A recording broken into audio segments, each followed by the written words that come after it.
Abster TCG.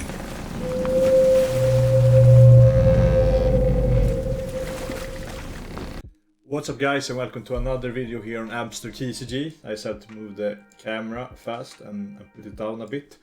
For today's video we are doing how to dunk on Usopp. I'm just going to do a written presentation in this because I have a lot of Usopp games already on the channel, and maybe I'll do a gameplay video just focus on Usopp.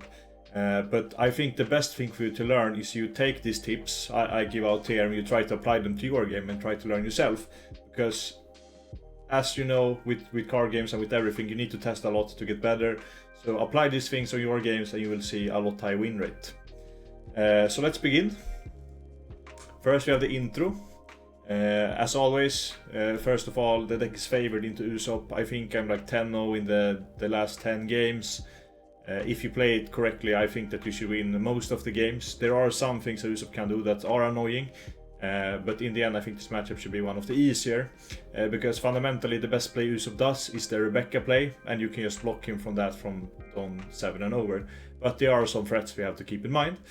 We're going to talk a little bit about Mulligan and filtering, then we're going through the one-on-one game plan, and we're going to talk a little bit about threats. So let's start with the Mulligan and filtering. So usually Usopp is a more of a slow matchup, so you often want to start out with stage in your hand, because stage means that you can grab your whole deck, especially in a matchup like this where you kind of need certain key pieces. And after that you want a answer to Cavendish, so that could be anything from pistol to stronger black hole. So I would highly suggest you to try to filter to find something to answer the Cavendish, because one of the way you lose if they stick a Cavendish and gets to attack with it, gain resources, and just put up blockers before it, then the games can go really bad. So answer to Cavendish is super important. Most of the games where you answer the 4-drop, if it's Cavendish, then you're just going to win. If they play Frank instead, then you're probably also going to win, because you get a lot more time to set up. And then of course Burgess is a main win con into these slower matchups. And just getting a huge Burgess on board will win you the game, essentially. And then for last thing, close out the game with Teach. So when they have the blockers on board, you can just stun leader, stun a blocker, and then swing face with your Burgesses. And when you stun their leader with Teach, they are not getting the draw with the leader, because it's stunned by Teach. So in late game that's really good. And also one thing I forget to put in here is that Liberation also works. If you don't have access to pistol or the black hole stronger, you can also use Liberation to clear the Cavendish together with maybe a blocker, but then you have to set up accordingly not to be too extended on board. So you have to think a little bit about it. But I would say that generally this is like the Mulligan and filtering what you're looking for. And yeah, this pick goes hard. Feel free to screenshot. So I'm gonna give you a little bit of time to screenshot this image. Have you done it? Okay, nice. Then we go to the next one. We have the one-on-one game plan. So into this matchup you want to go second, generally, because you want extra card. You want to try to dig as much as possible for your answer, especially to the Cavendish play. And also by you going second makes it so that they can't drop it on 3, they have to drop it on 4, or when they're at 5 down, which makes it a lot more easy, so they can't build the board more. Find the stage and start filtering for the key pieces. That is answer to Cavendish, as I said a lot, but that's like the most important thing. And then you want to build up the Burgess army, try to keep on the tempo, and then you want to close out the game with Teach. And trash from Don 7 Don and up to play around their Rebecca. The Rebecca card is crazy scary if they get to resolve it, because it will play a Kyros and maybe a Zoro or a Cavendish or a Frankie.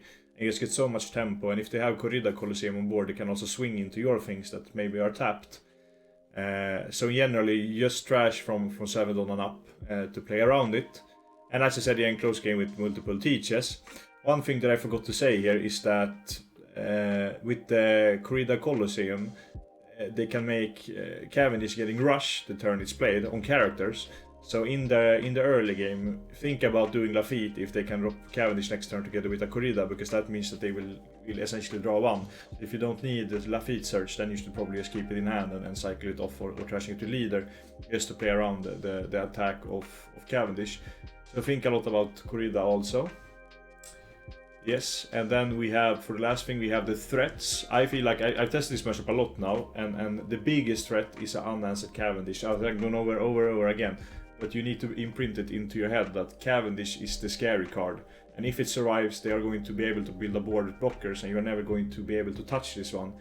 Especially if they, for example, have Sabu, if they have other things to protect it. Then you're not getting rid of it, and if they get 2 out, then you're just essentially drawing 3 cards a turn, and from there it's really hard. So yeah, building a board behind blockers. So this deck, if they like slam a drop every turn and you kinda lose or fall behind in tempo, then they can win by just be aggressive on you.